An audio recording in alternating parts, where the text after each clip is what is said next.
मेरे YouTube channel के life without medicine के प्यारे दर्शकों, आज मैं आपके लिए लेकर आया हूं एक बहुत ही खास इंटरव्यू, क्योंकि हमारे साथ आज हैं डॉक्टर अमर सिंह आजाद, जो पंजाब पटियाला से हैं।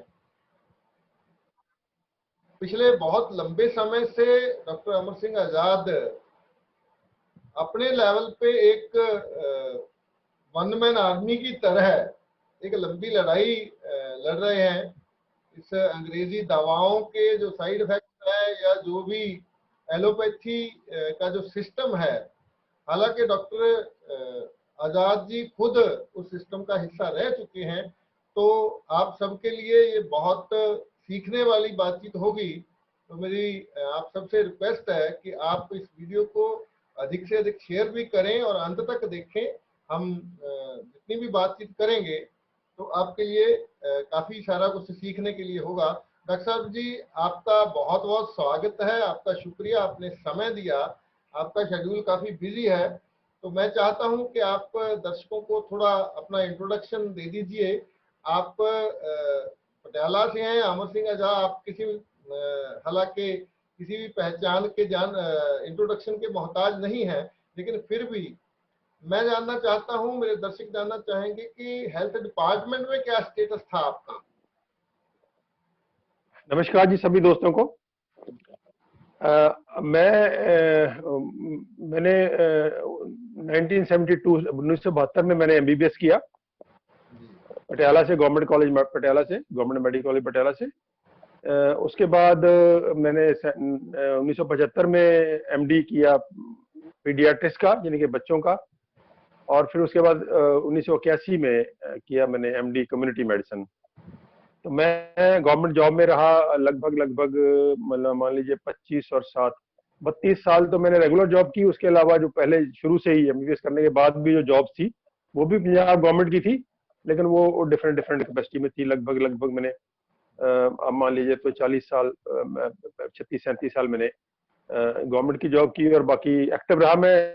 72 जब मैंने एमबीबीएस की तो उसके बाद ही मैं बहुत एक्टिव लाइफ रही मेरी मेडिकल प्रोफेशन से। तो मैं कभी भी मेडिकल प्रोफेशन में जिसको बोलते हैं कि बहुत स्लो स्पीड में नहीं चला। मैंने बहुत जहाँ भी रहा मैं, तो मेरे पास बहुत बड़ी गिनती में पेशेंट्स थे और मेरा बड़ा वास्ट एक्सपीरियंस रहा अलग अलग फील्ड में। मैं ज़्यादा गांव में रहना पसंद आया मुझे, तो गांव या छोटे कस्बों में रहा ज़्यादा मैं, लेकिन मेडिकल कॉलेज में भी रहा। तो मेरा गांव की छोटी डिस्पेंसरी से लेकर मेडिकल कॉलेज तक का जो एक्सपीरियंस है, और खास तौर पे जो मेरा एक्सपीरियंस है एचआईवी पेशेंट के साथ 4 साल काम करने का, वो वंडरफुल मैं समझता हूँ मैं। वो पोस्ट रिटायरमेंट था, तो वो 4 साल मैंने एचआईवी पेशेंट्स, एड्स के पेशेंट के साथ काम किया। तो वहाँ पे मुझे ये बातें समझ आई कि जो होलिस्टिक हेल्थ है, जो दवाइयों के अलावा भी बहुत सारी चीजें हैं जो लाइफ सेविंग होती हैं, वो मेरी समझ उस पर बहुत और ही हुई। और फिर मैं एनवायरनमेंट पे काम करना शुरू किया 2009 से एक्टिवली खेती विरासत मिशन के साथ, और इकोलॉजी पे, और अब फूड पे धीरे धीरे मैंने स्पेशलाइज किया। तो अभी मैं फूड का ही काम कर रहा हूँ, ज्यादा डाइट पे स्पेशलाइज किया मैंने। तो अब भोजन और दवा, पौधे और बाकी लाइफस्टाइल को बदल के कैसे जो जिन बीमारियों को लाइलाज घोषित किया हुआ है मेडिकल प्रोफेशन ने, उनको कैसे रिवर्स करना है, तो उसमें मैं काफी सालों से काम कर रहा हूँ। तो ये मेरा ब्रीफ सा इंट्रोडक्शन है। बहुत अच्छा लगा जी जानकर कि आजकल जैसा माहौल है, या डॉक्टर्स के बारे में जैसे लोगों के विचार बन चुके हैं कि डॉक्टर केवल, आज की तारीख में जो व्यक्ति डॉक्टर बनता है वो केवल पैसा मुखी होते हैं, लोग केवल पैसा कमाने पे ध्यान होता है। तो मेरा पहला सवाल है डॉक्टर साहब कि आज देखते हैं कि डॉक्टर्स की संख्या बढ़ रही है और अस्पतालों की संख्या बहुत ज्यादा बढ़ रही है, इसके बावजूद भी लोगों को हेल्थ नहीं मिल पा रही है, बीमारियों पे काबू नहीं हो पा रहा है। तो आप क्या कारण मानते हैं इसका? इतनी संख्या में हॉस्पिटल हैं और इतनी संख्या में डॉक्टर हैं, फिर भी लोग कम उम्र में हार्ट अटैक जैसी चीजें हो रही हैं, रोग बढ़ते ही जा रहे हैं। बहुत बढ़िया सवाल है आपका, और बहुत बढ़िया शुरुआत है, क्योंकि ये सवाल जो आपके मन में है, मेरे दिमाग में बहुत सालों से यही सवाल बार बार आता है कि जैसे जैसे हम लोग डॉक्टर बढ़ा रहे हैं, जैसे जैसे सेहत सेवाएं बढ़ रही हैं, वैसे वैसे लोग ज्यादा बीमार हो रहे हैं और बीमारियां बढ़ रही हैं। ये बड़ा कमाल का पैराडॉक्स है। ये होना तो ये चाहिए था कि जैसे जैसे हेल्थ सर्विसेज हैं, डॉक्टर बढ़े, तो लोग कम से कम बीमार हो और लोगों को बीमार होने से रोका जा सके और सेहतमंद लोगों की गिनती बढ़े। लेकिन इधर तो बिल्कुल उल्टा है। इधर बीमार बीमार लोग ज्यादा है। वो वैसे तो पूरी इंडिया में स्थितियों को बहुत अच्छा नहीं है, लेकिन पंजाब में तो मान लीजिए बहुत ही एक भयंकर स्थिति बनी हुई है कि बीमारियां जो है महामारी के रूप में उपस्थित हैं। एक नहीं, दसियों बीमारियां जो हैं वो इतनी इतनी इतनी भयंकर अवस्था में है कि वो हमारी सेहत के लिए एक बहुत बड़ा चैलेंज है, जिनको अगर हम डील कर पाए, जिनको हम ठीक से ढंग से ले पाए तो बच सकते हैं। अगर वो बीमारियां ऐसे चलती रहीं और हम सिर्फ मेडिकल प्रोफेशन के बलबूते पे कहें तो उसको सॉल्व कर लेंगे, तो ऐसा लगता नहीं है। तो वो सवाल मेरे दिमाग में भी वैसे ही जैसे आपके में है। तो उसका जो मेन रीजन ये है कि ये पूरे का पूरा जो समझ है हेल्थ की, ये ही गलत है कि बीमारियां दवाइयों से ठीक होती हैं, सर्जरी से ठीक होती हैं, केमिकल से ठीक होती हैं, ऐसा कुछ है नहीं। समझना ही गलत है। वो मैं समझता हूँ कि ये जो मॉडल है फार्मा कंपनी का, ये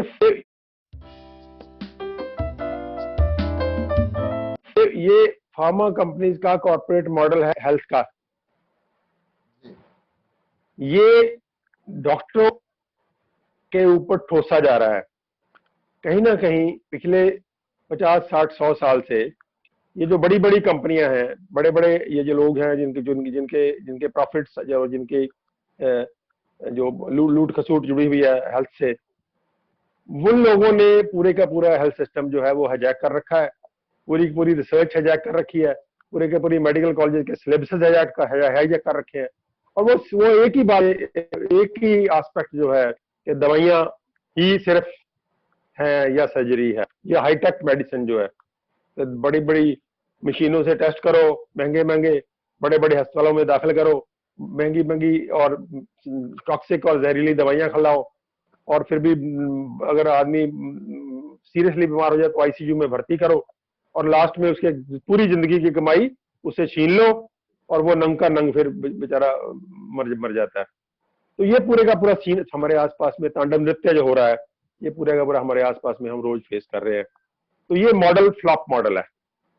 ये पूरे का पूरा मॉडल जो फार्मा कंपनी का कॉर्पोरेट मॉडल ऑफ हेल्थ है, फ्लॉप है। इसके साथ जुड़े दो मॉडल और फ्लॉप हैं, वो भी हेल्थ के साथ जुड़े हुए हैं। वो है खेती का मॉडल और एक है फूड प्रोसेसिंग का मॉडल। ये तीनों कहीं ना कहीं कॉर्पोरेट मॉडल्स हैं। कॉर्पोरेट मॉडल ऑफ खेती, एग्रीकल्चर, और corporate model of food processing. ये फूड को प्रोसेस करके खाना चाहिए। ये हमको मैसेज ये देते हैं कि आपको रॉ फूड नहीं खाना है, हमको खेतों से आया हुआ भोजन सीधा नहीं खाना।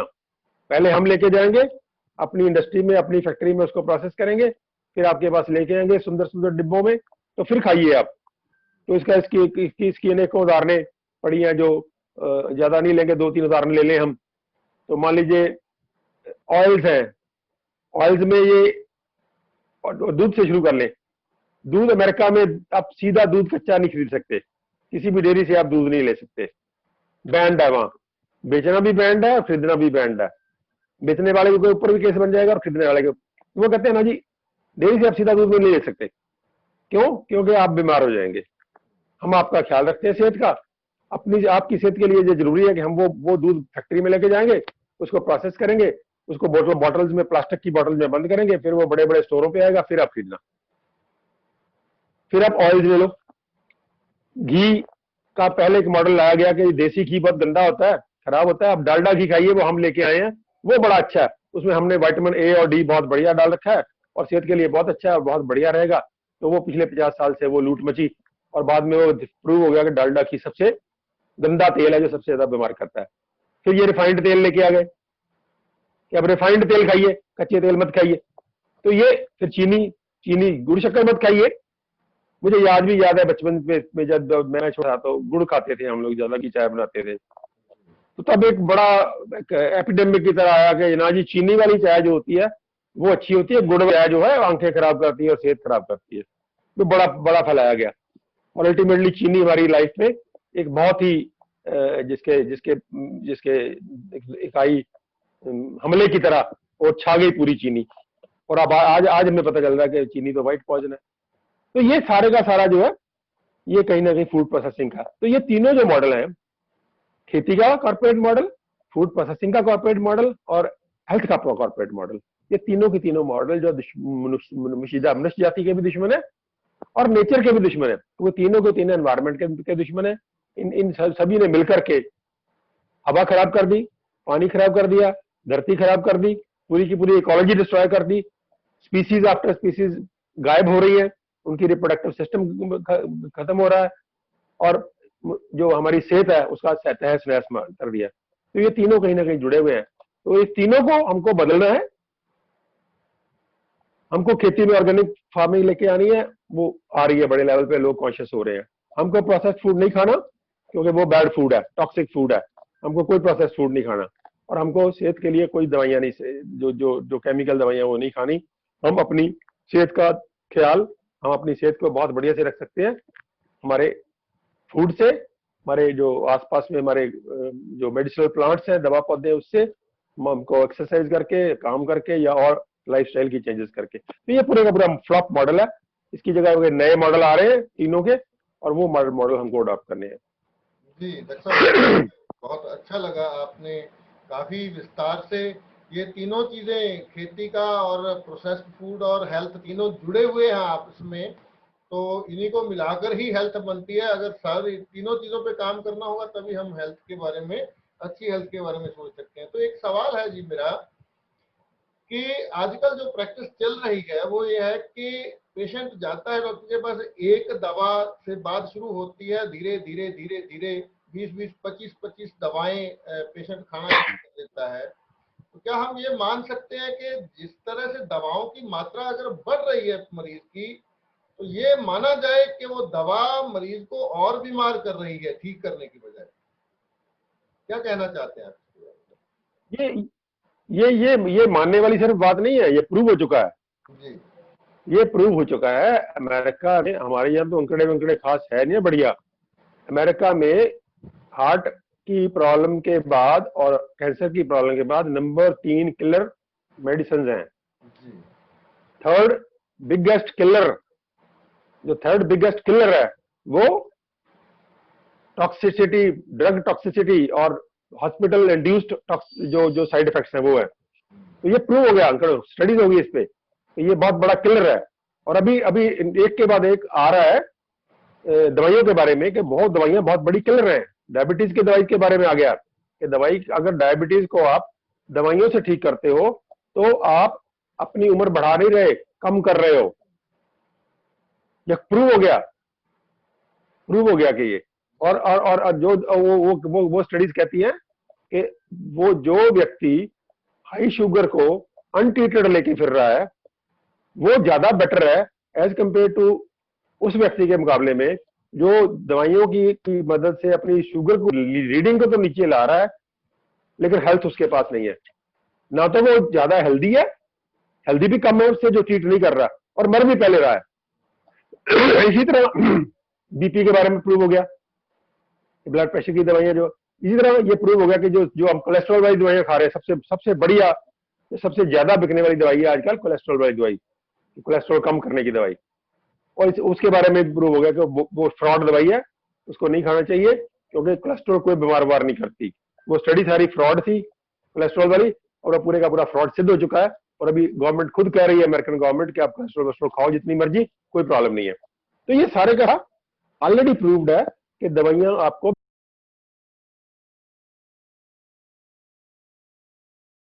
बीमार करती हैं, वो ठीक नहीं करती। और दूसरी बात, जो शरीर में जब एक दवाई जाती है, 2 जाती है, 3 जाती हैं, तो सब दवाइयों को शरीर के पास एक ही भाषा है। जो लेबल हमने चिपकाए हैं वो हमने चिपकाए हैं बाहर, अंदर जब जाती है तो उसको बॉडी, उसको दो ही जजमेंट है बॉडी के पास, ये मेरे लिए अमृत है या मेरे लिए जहर है। और कोई भी केमिकल, कोई भी मैनमेड केमिकल बॉडी के लिए अमृत नहीं है, बॉडी सबको जहर मानती है। बॉडी के लिए जितने मैनमेड केमिकल हैं सारे सारे जहर, और बॉडी जहर को कहती है एक डिटॉक्सिफाई करती है, लिवर को फटाफट निकालो बाहर, किडनी को निकालो बाहर, पसीने से निकालो, से निकालो। तो बॉडी के लिए वो एक किस्म की अपने आप में ही इमरजेंसी हो जाती है कि ये जो जहर आ गया अब इसको डील करो। तो उससे क्या होता है, दवाइयों से सिर्फ वो बीमारी दब जाती है थोड़ी, उसकी जो सिम्टम्स है थोड़े से मिल जाता है। पेन है तो पेन कम हो, आपको छींकें आ रही तो छींकें कम हो जाएगी, स्विचिंग थोड़ी कम होगी, आपकी रीडिंग जबरदस्ती घड़ीस के शुगर की या के नीचे ले आएंगे। तो इससे कोई फायदा नहीं होता, उल्टा नुकसान होता है। और क्योंकि बॉडी ट्रेंड हो जाता है में, फिर उसकी डोज बढ़ती रहती है। आप आज कोई भी दवाई शुगर की खाएंगे तो दवाई क्योंकि पहले लिवर को उसको डिटॉक्सिफाई करना नहीं आता, डिस्ट्रॉय करना नहीं आता, धीरे धीरे लिवर सीख जाता है उसको डिस्ट्रॉय करना, तो वो जाते मेडिसिन को डिस्ट्रॉय कर देता है। तो क्या होगा, उस दवाई की आपको डोज बढ़ानी पड़ेगी। आप डोज बढ़ाओगे फिर उसकी डोज की एक लिमिट है, फिर दूसरी दवाई शुरू करोगे, फिर दूसरी की लिमिट आ गई, तीसरी करोगे।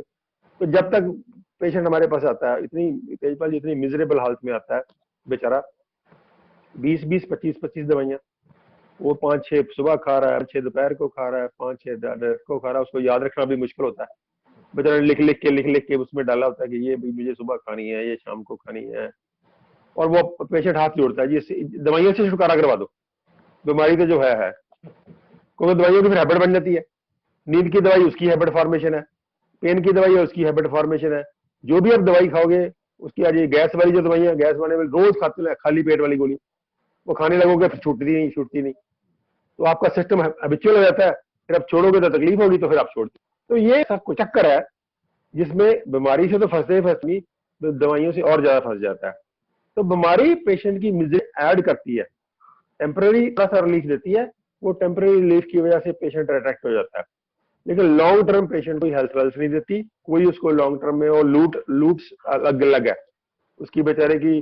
जो कमाई उसने अपने बच्चों पे, किसी को अच्छा खाना देने में, किसी को अच्छी एजुकेशन देने में, किसी को अच्छा कपड़ा देने में लगानी थी, वो बेचारा दवाइयों में फूकता रहता है। और दवाइयों में जो धंधेबाजी है, जो रेट्स का जो आप रोज सुनते हैं हम लोग, क्या क्या धंधेबाजी होती है और क्या क्या उसमें कमीशनबाजी है, और क्या क्या उसमें मिल आके कैसे ये लोग करते हैं कॉर्पोरेट से लेके नीचे तक।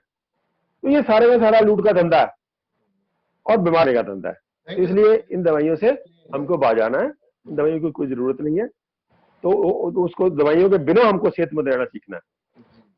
दोस्तों एक बात बोली जाती है कि मेडिकल साइंस की वजह से एवरेज उम्र बढ़ गई है इंसान की, क्या ये सच है?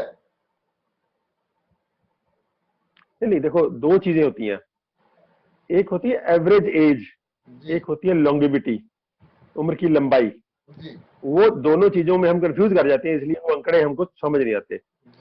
औसत उम्र का क्या मतलब होता है? औसत उम्र का मतलब है जो बच्चा मर गया और जो बूढ़ा मर गया, मान लीजिए एक बच्चा गया 10 साल का, एक मर गया 80 साल का, 80 और 10 90, और एवरेज उम्र आ गई 45 साल, ये एवरेज है। अब ना तो बच्चे के पास है ना उसके पास है, तो एवरेज का कोई मतलब नहीं होता।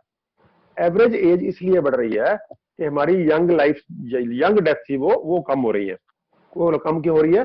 जैसे जैसे पढ़ाई लिखाई आ रही है, जैसे थोड़े लोग संपन्न हो रहे हैं, जैसे जैसे खाना पीना थोड़ा सा, पहले भूख से मरते थे बहुत लोग, माल न्यूट्रिशन से मरते थे, वो कम हो रहे हैं। या पहले वाली जो बीमारियां थी जो वो धीरे धीरे कम हो रही है, क्योंकि समाज में वो अवेयरनेस बढ़ रही है। तो अगर बच्चों की डेथ कम हो जाएगी, यंग डेथ कम हो जाएगी, तो एवरेज उम्र बढ़ जाएगी। उसका कुछ मतलब नहीं है। अगर लॉन्गिविटी ऑफ लाइफ का मतलब है कि आपके समाज में 100 साल के ऊपर वाले कितने परसेंट लोग हैं, फिर हम आएंगे 90% से ऊपर वाले कितने लोग हैं, फिर आएंगे 80% से ऊपर वाले कितने लोग हैं, वो लॉन्गिविटी ऑफ लाइफ है। ये दोनों को सेपरेट रखना चाहिए। लॉन्गिविटी ऑफ लाइफ नहीं बढ़ रही, लॉन्गिविटी ऑफ लाइफ नहीं बढ़ रही, एवरेज लाइफ बढ़ रही है। एवरेज लाइफ बढ़ने का मतलब सिर्फ ये है कि जो यंग डेथ थी, वॉर्स होती थी, हजारों को लोग मरते थे, लाखों लोग मर जाते थे, वॉर्स अब नहीं, बड़ी बड़ी वॉर्स नहीं हो रही। अब पहले एपिडेमिक फैलती थी, कॉलरा फैलता था, एक साथ में हजारों लोग मर जाते थे, वो लोग नहीं मर रहे। बच्चों को पहले डायरिया में होता था, डायरिया से बच्चे बहुत मरते थे, वो नहीं कम मर रहे हैं। तो वो एवरेज लाइफ है। लॉन्गिविटी लाइफ बिल्कुल नहीं बढ़ रही। आप अपने जाके देखिए, अपने आप अपने चले जाइए गांव के शमशान घाट में, आप उसका रजिस्टर देखिए, आज के युग में जब साइंटिस्ट कह रहे हैं कि नेचर ने, परमात्मा ने इस शरीर को 125 साल के लिए बनाया, वो साइंटिस्ट ने मान लिया कि ये बॉडी की जो रचना है अगर वो ठीक से चलती रहे, बीमार वमार ना हो सीरियसली, तो 125 साल के लिए बनी हुई है। और 100 साल के नीचे जो भी मरता है वो बीमारी से मरता है, बुढ़ापे से नहीं मरता। बीमारी से मरना और बात है, बुढ़ापे से मरना और बात है। तो आप जाएंगे तो कब्रिस्तान में तो आपको मिलेगा कि 50% से ज्यादा लोग 70 से पहले लुढ़क रहे हैं, 50% से ज्यादा लोग। और पहले जो कहते थे ना हमारे हमारे उम्र 150 साल होती थी, 200 साल होती थी, वो झूठ नहीं होगा, होंगे इतने इतने लोग। पहले 100 साल से ऊपर वाले गांव में कितने लोग मिलते थे, अब बहुत कम मिलेंगे। तो वो एवरेज जो लॉन्गिविटी ऑफ लाइफ कम हो रही है, एवरेज लाइफ जरूर बढ़ रही है, वो हम कंफ्यूज कर जाते हैं, इसलिए हमको वो कंफ्यूजन होता है। क्लियर कट ये बोलना चाहते हैं कि दवाओं का इस एवरेज उम्र बढ़ने में कोई योगदान है क्या? जैसे आपने बोला कि नहीं, दवाओं का योगदान बहुत कम है, ये दवाओं का योगदान नहीं है ज्यादा उसमें। जो वो जो उसका जो जब जैसे लाइफ चेंज होती है तेजपाल जी, जैसे लाइफ चेंज होती है, पहले लाइफ थी कैसी थी कि वहां पे कोई आसपास में कोई नॉलेज ही नहीं था, बिल्कुल लोग, कोई हॉस्पिटल नहीं था, कोई नॉलेज नहीं था, कोई अवेयरनेस नहीं थी, तो लोग बहुत मामूली बीमारियों से मर जाते थे, डायरिया से बहुत मरते थे, नींद से बहुत मरते थे। तो आज वो लोग जो जो पहले उन बीमारियों से मरते थे क्योंकि वहां कोई सर्विस ही नहीं थी, कोई नॉलेज ही नहीं था, कोई प्रिवेंशन नहीं थी, फूड जो था, पॉवर्टी बहुत ज्यादा थी, और फूड जो टोटल अमाउंट ऑफ फूड है, मेल न्यूट्रिशन, वो बहुत कम था। अब पंजाब में जो जो सीवियर माल न्यूट्रिशन है वो भी बहुत कम है, क्योंकि लोगों की जो जो जो जो जो एक्सट्रीम पॉवर्टी है, एक्सट्रीम पॉवर्टी सोसाइटी में नहीं है। वो एक्सट्रीम पॉवर्टी की वजह से बहुत सारे जो मरते थे वो यंग मरते थे, तो वो डेथ अभी कम हो गई। फिर वॉर्स में बहुत मरते थे, लड़ाइयां झगड़े होते थे, उसमें मरते थे, तो और एपिडेमिक फैलती जाए, कॉलरा फैल जाता था या प्लेग फैल जाती थी, तब बहुत मरते थे। तो वो चीजें कम हुई, उसमें मेडिकल प्रोफेशन का पॉजिटिव रोल तो है, लेकिन दवाइयों का नहीं अकेला, उसमें एक जो जो अवेयरनेस है। मान लीजिए डायरिया हो गया, तो डायरिया में दवाई का रोल थोड़ी है, डायरिया में इस बात का रोल है कि आपको पानी खत्म नहीं होने देना। ये अवेयरनेस आ गई कि हमको घर में नमक और जो जो डाल के, नींबू डाल के अगर देते रहे बच्चे को, तो आदमी मरता नहीं है। तो पहले इतनी भी, ये भी अवेयरनेस ढंग से की नहीं थी, तो डायरिया हुआ किसी को, वो ट्रीट नहीं ठीक से कर पाया, तो तजारी से, तो वो जो डेथ थी उसमें मेडिकल प्रोफेशन की ये हम नहीं, ये नहीं कहना चाहिए कि उसकी कंट्रीब्यूशन नहीं है, लेकिन सिर्फ दवाइयों में नहीं है, उसमें प्रॉस्पेरिटी की भी है, लोग मेहनत करने लगे हैं, काम करने लगे हैं, थोड़ी प्रॉस्पेरिटी आई है, पढ़ाई लिखाई आई है, सबका अपना अपना रोल है। गांव गांव तक जो पढ़े लिखे लोग आए हैं, वो ट्रांसपोर्टेशन नहीं थी पहले, बिल्कुल ट्रांसपोर्टेशन आई है, बिजली नहीं थी, बहुत सारी चीजें बिजली से जुड़ी हुई हैं, वो नहीं थी, खेती में प्रोडक्शन नहीं थी, वो नहरी पानी नहीं था, तो वो फूड कम कम होता था, कई बार बहुत गरीब था जो उसको कर, तो ये बहुत सारी चीजों का रोल है, उसमें दवाइयों का भी रोल होगा थोड़ा बहुत, ये नहीं कि नहीं होगा, लेकिन हम ये कहें कि सिर्फ दवाइयों की वजह से ऐसा कुछ नहीं है, ऐसा कुछ नहीं है। तो डॉक्टर साहब, आज हम कोरोना में बात तो इसलिए नहीं करेंगे क्योंकि आपकी और डॉक्टर विश्वरूप जी की, डॉक्टर कोठारी, तरुण कोठारी जी इतना सारा कुछ बता चुके हैं कि अब मुझे नहीं लगता कि उसी एक टॉपिक पे बहुत ज्यादा बात की जाए। लेकिन वैक्सीन ऐसा मुद्दा है जो बात करने लायक है। मुझे लगता है कि आज एक बच्चे को शायद बचपन में ही कई सारे इंजेक्शन लग जाते हैं वैक्सीनेशन के नाम पे। तो टोटल वैक्सीनेशन के बारे में आप लोग कुछ बोल रहे हैं, बता रहे हैं, डॉक्टर चौधरी बता रहे हैं, डॉक्टर तरुण कोठारी उसके साइड इफेक्ट के बारे में बता रहे हैं, लेकिन बाकी सारा का सारा जो लॉबी है, डॉक्टर्स हैं, वो उसकी सपोर्ट कर रहे हैं, बल्कि वैक्सीन को प्रमोट करते हैं।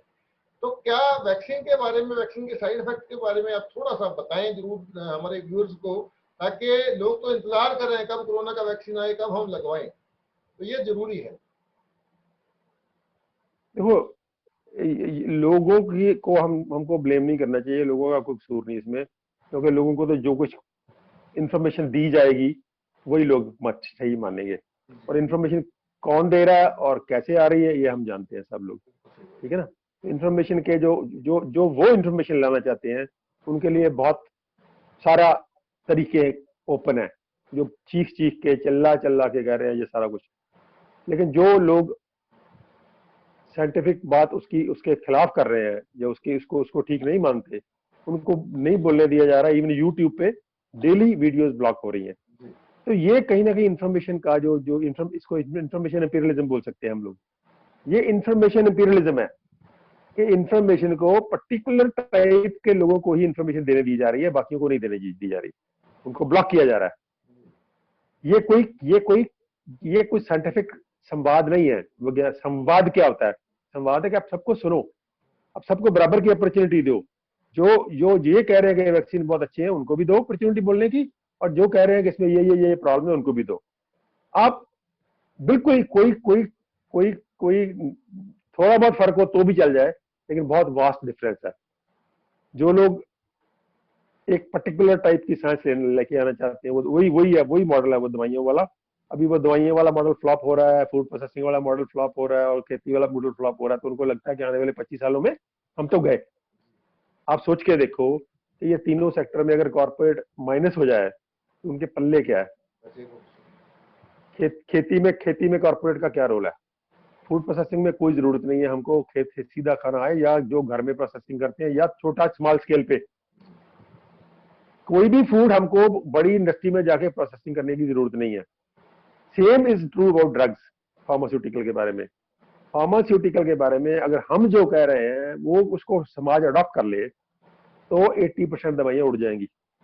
तो ये उनको दिख रहा है कि वो जितना मर्जी झूठ को बड़ा कर ले और सच को दबा ले, वो अल्टीमेटली सच धीरे धीरे लोगों तक पहुंच जाएगा। ये उनको पता है, पिछले एक्सपीरियंस से पता है।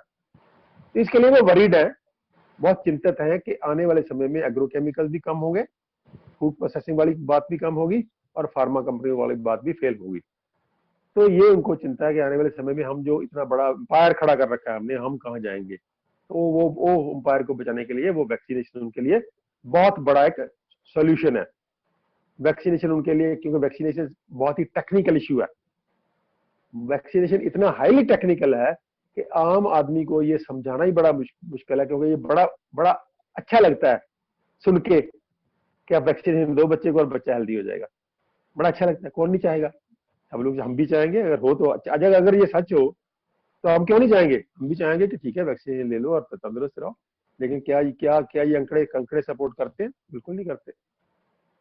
अंकड़े बिल्कुल सपोर्ट नहीं करते, किसी वैक्सीन के अंकड़े सपोर्ट नहीं करते। पोलियो के अंकड़े सपोर्ट नहीं करते, मीजल्स के अंकड़े सपोर्ट नहीं करते, एचपीवी के अंकड़े सपोर्ट नहीं करते, H1N1 के अंकड़े सपोर्ट नहीं करते, और कोरोना के बारे में जो जितनी साइंस हम जानते हैं वो भी सपोर्ट नहीं करती। ठीक है ना? तो वो कहीं ना कहीं जो वैक्सीन की हिस्ट्री वो इस बात को सपोर्ट नहीं करती, जितना एक बड़ी जिसको कहते हैं बड़ी अट्रैक्टिव पिक्चर बना दी गई है हमारे मन में कि वैक्सीन लगाने से बच्चा तंदुरुस्त रहेगा। उल्टा हो रहा है। जितने वैक्सीनेटेड बच्चे हैं वो हाईली सिक हैं, वो हर महीने के बाद बीमार हो जाते हैं, और जो नहीं वैक्सीनेटेड वो नहीं बीमार होते। ये उल्टा हो रहा है। तो इसलिए ये वैक्सीनेशन वाला इश्यू जो है ये देखने को बड़ा अच्छा लगता है। और डॉक्टरों के पढ़िए गया है, उनके मॉडल ही वही है दवाइयों वाला। जैसे दवाइयां, डॉक्टर के पास जाओगे तो खाने की बात नहीं करता, वो दवाई की बात करता है। अगर आप जाके कहते हो एक दवाई बंद कर तो दूसरी देता है। इसी तरह वही मॉडल वैक्सीनेशन का है। उसको कहा गया कि वैक्सीनेशन जो है वो बचाएगा, तो उसी को प्रमोट कर रहा हो। लेकिन ये कोई तरीका नहीं है। कोई अंकड़े सपोर्ट नहीं करते, कोई साइंटिफिक एविडेंस नहीं है जो ये कहे कि वैक्सीनेशन से सेहत मिलती है। वैक्सीनेशन वाली बीमारियां हैं कितनी है? टोटल जो डिजीज बर्डन है उसका वैक्सीनेशन प्रिवेंट करने वाली बीमारियों का 10 या 15% कंट्रीब्यूशन है। 80%, 85% वो बीमारियां जिनका कोई है ही नहीं वैक्सीन। डायबिटीज का वैक्सीनेशन है, बीपी का वैक्सीनेशन है, हार्ट की बीमारियों का वैक्सीनेशन है, HIV का वैक्सीन अभी नहीं बना दिए, कोई भी सके। ठीक है, HCV का कोई वैक्सीनेशन आ सके। तो कितनी बीमारियां हैं, कितनी इन्फेक्शन है जिसका कोई वैक्सीनेशन नहीं है? वो कितनी है? टोटल 80% से जो डिजीज बर्डन है उसका कोई वैक्सीन है ही नहीं। वो तो बाद की बात है कि वैक्सीन इफेक्टिव है या नहीं है। तो पहली बात में ये बात फ्लॉप हो जाती है कि अगर आपका 80% बर्डन वो है जिसका वैक्सीन है ही नहीं बना अभी तक, सिर्फ 15-20% वो बीमारियां जिसके लिए आप कहते हो कि वैक्सीनेशन इफेक्टिव है, वो आगे देखेंगे कि वैक्सीन कितना इफेक्टिव है और कितना वैक्सीनेशन से कितने लोग बचते हैं और कितने मरते हैं, दोनों को बैलेंस करके देखेंगे। क्योंकि अंकड़े तो पड़े हैं कि मीजल्स के बीमारी से कम लोग मर रहे हैं, वैक्सीनेशन से ज्यादा मर रहे हैं। तो ये कहीं ना कहीं एक ऐसा मॉडल है जो वैक्सीनेशन वाला। वैक्सीनेशन कोई वैक्सीनेशन ठीक है, एज ए साइंस बढ़िया है, लेकिन अगर ठीक हाथों में हो, नेशनलिस्ट हाथों में हो, प्रो ह्यूमन हाथों में हो, तो कहीं कहीं वैक्सीनेशन अच्छा हो सकता है। लेकिन आज के जमाने में वैक्सीनेशन जो है, ना सिर्फ अंकड़ों के हिसाब से कोई प्रूफ नहीं है कि वो इफेक्टिव है, कोई प्रूफ नहीं है कि वो सुरक्षित है, सिक्योर, उसकी सेफ है। और उसके साथ दूसरी बात जो है कि वैक्सीनेशन के जरिए वो लोग लूट मचाएंगे, एक बात है। वो बात आप इमेजिन करो कि 800, 750, 800 करोड़ लोगों को वैक्सीन देना हर साल 200, 2 बार 3 बार, और कल को कोई और बीमारी ले आएंगे, फिर कितना धंधा है। एक ही धंधा बन को, और उससे आपकी जेब कटेगी। चाहे सरकार मुफ्त लगवाए, इंडायरेक्टली कटेगी, हमारी जेब से चाहे सीधा कटेगी, वो तो कोई फर्क नहीं पड़ता। वो तो कोई फर्क नहीं पड़ता। अगर मुफ्त ही लगेगा तो पैसे तो हमारे ही है ना जी। तो डॉक्टर साहब एक छोटा सा सवाल, तो ये जो है ना जी जी, वो ये है कि अभी आपने ये बताया था कि जैसे डायबिटीज है, रिसर्च तो ये बताती है कि जो व्यक्ति दवा नहीं लेता उसकी उम्र लंबी होती है, जो दवा लेता है वो कम जीता है, जब दवा नुकसान करती है। इसके बावजूद भी ये देखा जाता है कि बहुत सारे डॉक्टर खुद डायबिटीज की दवा सारी उम्र लेते रहते हैं। तो इसमें क्या हो सकता है कि वो ऐसी होता है जो झूठ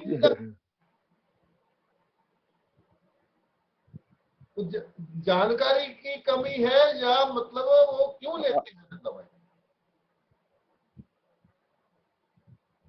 आवाज खराब हो रही है। अच्छा चलो, मैं दोबारा अभी फिर से रिपीट कर लो।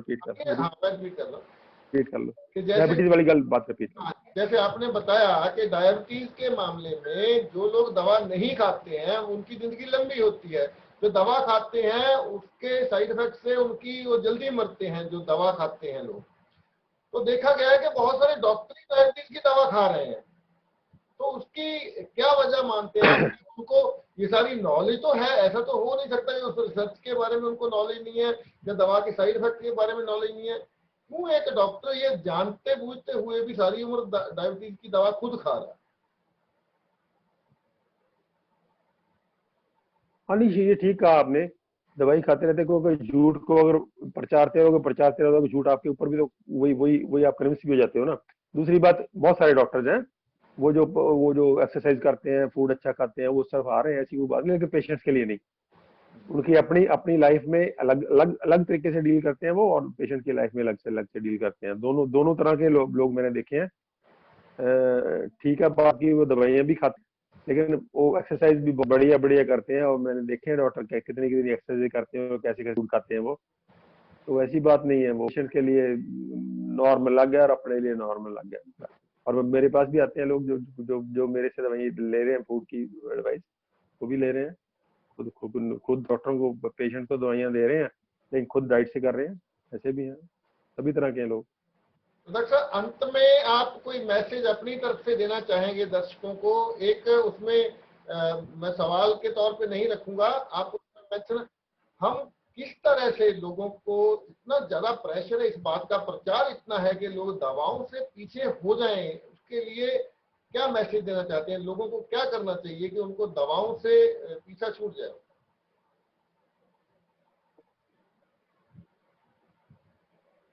मैं यही मैसेज देना चाहूंगा कि ये जो ड्रगलेस जो हमारा सिस्टम है, जिसको हम होलिस्टिक हेल्थ केयर बोलते हैं, होलिस्टिक सिस्टम बोलते हैं, उसमें 6 चीजें ज्यादा इंक्लूड करते हैं हम लोग। सबसे नंबर 1 फूड है, नंबर 2 पे मेडिसिनल प्लांट्स हैं, दवा पौधे, नंबर 3 पे फिजिकल एक्टिविटी या एक्सरसाइज है, नंबर 4 पे माइंड मैनेजमेंट है, नंबर 5 के पे अदर पैथीज हैं। नेचुरोपैथी सबसे बड़ी है उनमें से। वंडरफुल साइंस, सबसे वंडरफुल साइंस नेचुरोपैथी है, फिर होम्योपैथी है, आयुर्वेदा है, तो लास्ट में अगर जरूरत पड़े तो एलोपैथी है। तो ये 6 चीजों में को हम कंबाइन करते हैं। वो एक कला सीखनी चाहिए, मरीज को भी कला सीखनी चाहिए कि मैंने इन 6 को कैसे कैसे अपनी लाइफ में अडॉप्ट करना है। तो वो प्रायोरिटी वाइज है कि फूड सबसे इंपॉर्टेंट है, नंबर 2 पे मेडिसिनल प्लांट्स है, नंबर 3 पे फिजिकल एक्टिविटी एक्सरसाइज है, नंबर 4 पे माइंड मैनेजमेंट है। तो ये चारों को कैसे कैसे कंबाइन करना है, उसके लिए कैसे टिप्स सीखने, मैंने आस पास नॉलेज पढ़ा है, उसको सीखे हम लोग। और दवाइयों का रास्ता जो है धीरे धीरे, अगर जो हमने अडॉप्ट कर लिया है तो छोड़े उसको, अगर नहीं अडॉप्ट कर लिया तो बहुत ही बढ़िया, आपको जरूरत नहीं अडॉप्ट करने की। और दवाई का रास्ता तो बहुत रेयरली अडॉप्ट करना चाहिए, जब कहीं आप इमरजेंसी में उलझ गए हैं, चोट वोट लग गई है, कोई हड्डी वड्डी टूट गई है कोई, तो ऐसी सिचुएशन तो अनअवॉइडेबल होती है। लेकिन बाई एंड लार्ज आप पाएंगे कि जी में 90-95% मौके जो हम दवाई खाते हैं फालतू में, जरूरत ही नहीं उसकी दवाई खाने की। और सिर्फ जरूरत ही नहीं, वो दवाई आपको हार्म करेगी, हार्म करती है। इसलिए दवाई का रास्ता छोड़े और अपना लाइफस्टाइल में जो मैंने बातें बताई हैं पांचों छठों, तो ये इसको ढंग से अगर इसका पैकेज बना लें हम लोग, तो हम लोग इसका पैकेज बना के सोशल मीडिया में डाल रहे हैं, ग्रुप्स में डाल रहे हैं, इसमें पढ़ा है, बहुत कुछ पढ़ा है, वीडियो जो यूट्यूब पे वीडियोस पढ़ी हैं, तो उससे सीखें, अपनी लाइफ में अपने ऊपर खुद एक्सपेरिमेंट करें, उनको लागू करें और खुद हेल्दी रहें, अपनी फैमिली को हेल्दी रखें, अपने मोहल्ले को, अपने गांव को हेल्दी रखें। और इस ज्ञान को, इस कला को हम ज्यादा से ज्यादा लोगों तक पहुंचाएं, ताकि जो हमारे आसपास में तबाही हो रही है इन बीमारियों से, हमारी फिजिकल हेल्थ भी बहुत बहुत हद दर्जे से नीचे जा चुकी है, हमारी मेंटल हेल्थ भी, और सबसे जो इम्पोर्टेंट बात है हमारी रिप्रोडक्टिव हेल्थ, हमारी प्रजनन क्रिया बहुत बुरी तरह से कुचली जा रही है। हमारी आने वाली पीढ़ियां बहुत ही अनसेफ हैं, माने हमारे आने वाली पीढ़ियां बहुत ही बुरे वक्त में आएंगी, क्योंकि बच्चा जन्म से ही बहुत वीक और अपंग पैदा हो रहे हैं।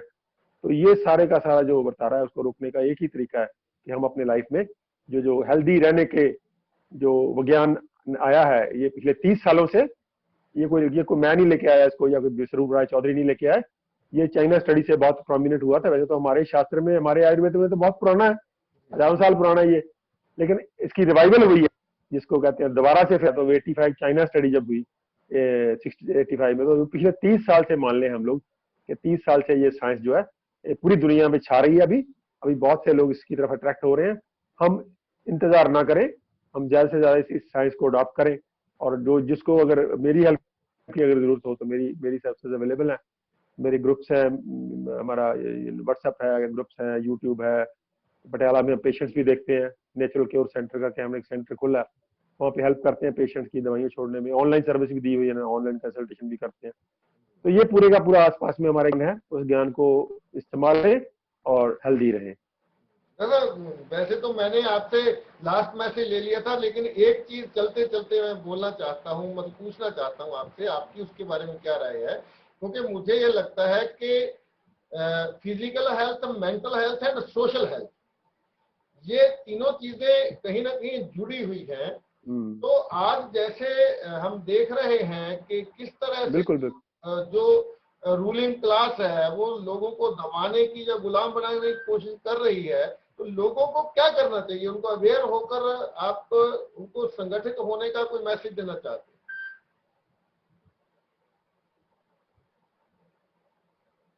हैं? देखिए, अवेयरनेस जो होती है ना, जो ट्रुथ होती है, सच्चाई होती है, बड़ी पावरफुल होती है। ये ऐसा बम है, ये एटम बम से भी ज्यादा पावरफुल होता है। अगर आप सच फैला देते हैं तो आपको ये सोचने की जरूरत नहीं कि आपको क्या करना है। वो लोग और जो ह्यूमैनिटी होती है, आपके आसपास में जो लोग होते हैं, वो ढूंढ लेते हैं रास्ते। तो हमारा फर्ज यही है कि हम इस सच को फैलाएं, सच को जन जन तक पहुंचाएं। हमारा फर्ज मुझे लगता है यही है। और सच के बाद 3 चीजें होती हैं: सच को जानना, उसके लिए ऑर्गेनाइज होना और आंदोलन करना। ये गांधी जी ने 3 चीजें समझाई थी। एक गांधी जी का फार्मूला है, सच को जानो, झूठ पे मत अटके रहो, फिर अपनी ऑर्गेनाइजेशन बढ़ाओ, यूनाइट करो, अपने आसपास में जो लोग हैं उससे जुड़ो, सोशल डिस्टेंसिंग नहीं, सोशल नियरनेस, लोगों से मिलो गिलो, उनको प्यार करो, जफ्फियां डालो और उनके साथ बैठ के कलेक्टिवली साझे तौर पे हल करो समस्याओं को। और लास्ट में आंदोलन करो। आंदोलन करना हमको गांधी जी ने सिखाया, कोई इलीगल नहीं है, कोई किसी कॉन्स्टिट्यूशन के खिलाफ नहीं है। हमारा संविधान हमको आंदोलन करने की इजाजत देता है। अगर हमको कोई बात सच्ची नहीं लग रही, हम उसके खिलाफ आंदोलन छोटे लेवल पे करें। आज कोई आंदोलन नहीं है। अगर 10 आदमी कोई कहीं पे खड़े होकर आंदोलन करते हैं तो पूरे दुनिया में उसकी भीड़ आती है। तो इसलिए आज आंदोलन की इम्पोर्टेंस और भी बढ़ गई है। तो ये तीनों बातें हमको करनी है, चैतन्य होना है, सच को जानना है, ऑर्गेनाइज होना है और आंदोलन करना है। तो बहुत बहुत शुक्रिया जी, बहुत बहुत मेहरबानी, आपने समय दिया, आपका बहुत कीमती समय है। लेकिन मैं आपसे एक वादा लेना चाहता हूं कि आज हम लाइव नहीं हैं, लेकिन बहुत थोड़े दिनों में मैं कोशिश करूंगा कि सारे दर्शकों को पहले से इन्फॉर्म किया जाए, उसके बाद हम लाइव आएंगे आपके साथ, और दर्शकों के कुछ सवाल अगर होंगे तो उनके बारे में भी आपसे चर्चा करेंगे। जरूर जरूर, बहुत बहुत, मैं ऑलवेज मैं उपलब्ध हूँ, मेरी तरफ से कोई प्रॉब्लम नहीं आएगी। ठीक है सर, शुक्रिया जी, बहुत बहुत बहुत बहुत धन्यवाद। मेहरबानी। ओके जी sir. Okay okay, thank you.